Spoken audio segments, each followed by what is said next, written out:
যুক্তরাষ্ট্রের সঙ্গে চলমান যুদ্ধবিরতির মধ্যেই ইরান আগের চেয়ে আরও দ্রুত গতিতে তাদের ক্ষেপণাস্ত্র ও ড্রোন লঞ্চারগুলো আধুনিকায়ন ও পুনরায় সজ্জিত করেছে।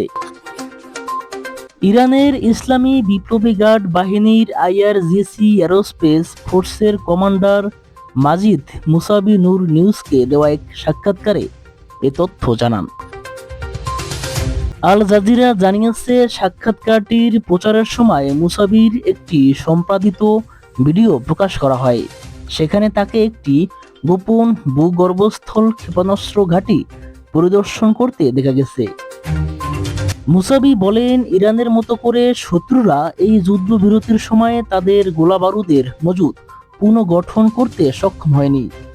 যুদ্ধবিরতির সময় আমাদের ক্ষেপণাস্ত্র ও ড্রোন লঞ্চার প্যাডগুলো আধুনিকায়ন ও পুনরায় সজ্জিত করার গতি যুদ্ধ শুরুর আগের চেয়েও অনেক বেশি। এদিকে ইরানের সশস্ত্র বাহিনীর প্রধান আমির হাতামি দেশের স্বাধীনতা, সার্বভৌমত্ব ও স্থল, আকাশ ও সমুদ্রপথের নিরাপত্তা রক্ষায় আমৃত্যু লড়াই চালিয়ে যাওয়ার অঙ্গীকার ব্যক্ত করেছেন। রোববার 19 এপ্রিল এক বিবৃতিতে তিনি ঘোষণা করেন, ইরানের সেনাবাহিনী শত্রুর যেকোনো আগ্রাসন মোকাবেলায় শেষ রক্তবিন্দু পর্যন্ত লড়াই করতে প্রস্তুত।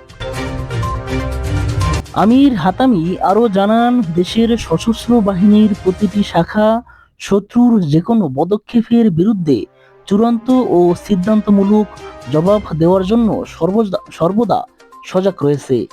একই সঙ্গে তিনি ইরানের সামরিক ক্ষমতা আরও উন্নত ও আধুনিকায়ন করার উপর গুরুত্বারোপ করেন।